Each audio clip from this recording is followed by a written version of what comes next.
Because you know I'm all about those books, start reading. I'm all about those books, start reading. I'm all about those books, start reading. I'm all about those books, Yeah, be clear that I'm ready. Hey guys, it's me again, reading with Tay. This is chapter 3 of Hatchet. Remember where he was last time? Oh my gosh, he was going down. Gonna die, Brian thought. Going to die. Gonna die, gonna die, gonna die. His whole brain screamed it in the sudden silence. Gonna die. He wiped his mouth with the back of his arm and held the nose down. The plane went into a glide, a very fast glide that ate altitude, and suddenly there weren't any lakes. All he'd seen since they started flying over the forest was lakes, and now they were gone. Gone. Out in front, far away at the horizon, he could see lots of them, glittering blue in the afternoon sun. But he needed one right in front. He desperately needed a lake right in front of the plane, and all he saw through the windshield were trees. Green death trees. If he had to turn, he didn't think he could keep the plane flying. His stomach tightened into a series of rolling knots, and his breath came in short bursts. There, not quite in front, but slightly to the right, he saw a lake, L-shaped, with rounded corners, and the plane was nearly aimed at the long part of the L, coming from the bottom and heading to the top. Just a tiny bit to the right. He pushed the right rudder pedal gently, and the nose moved over. The turn cost him speed, and now the lake was above the nose.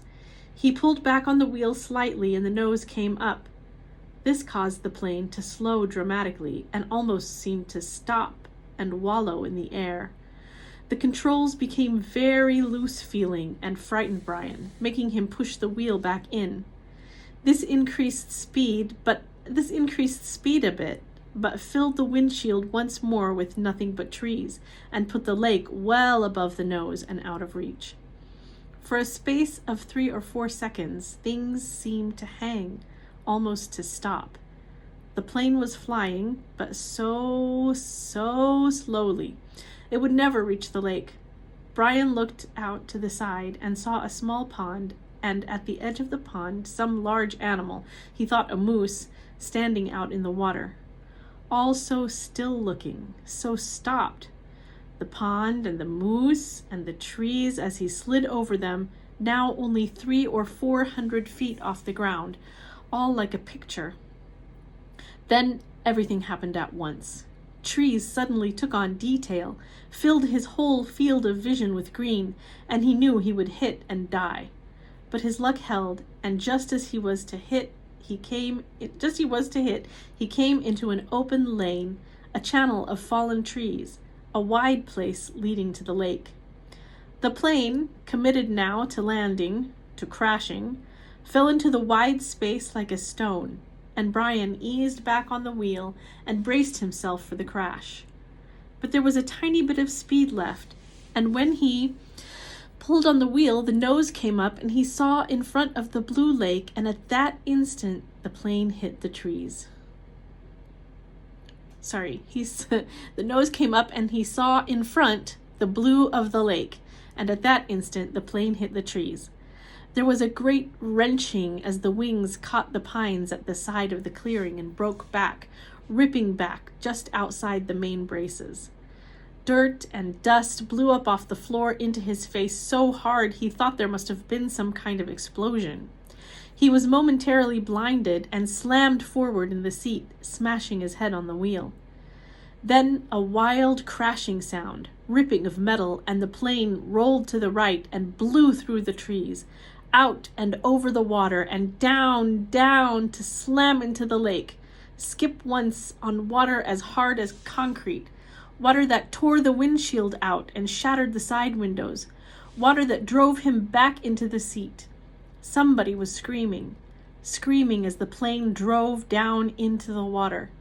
Someone screamed tight animal screams of fear and pain, and he did not know that it was his sound, that he roared against the water that took him and the plane still deeper down into the water. He saw nothing but sensed blue, cold blue-green, and he raked at his seatbelt catch, tore his nails loose on one hand. He ripped at it until it released, and somehow, the water trying to kill him, to end him, somehow he pulled himself out of the shattered front window and clawed up into the blue, felt something hold him back, felt his windbreaker tear, and he was free, tearing free, ripping free. But so far to the surface, and his lungs could not do this thing, could not hold, and were through, and he sucked water, took a great pull of water that would finally win, finally take him down, and his head broke into the light, and he vomited and swam, pulling without knowing what he was doing, without knowing anything, pulling until his hands caught at weeds and muck, pulling and screaming until his hands caught at last in grass and brush, and he felt his chest on land, felt his face in the coarse blades of grass, and he stopped. Everything stopped. A color came that he had never seen before, a color that exploded in his mind with the pain, and he was gone from it all, spiraling out into the world, spiraling out into nothing.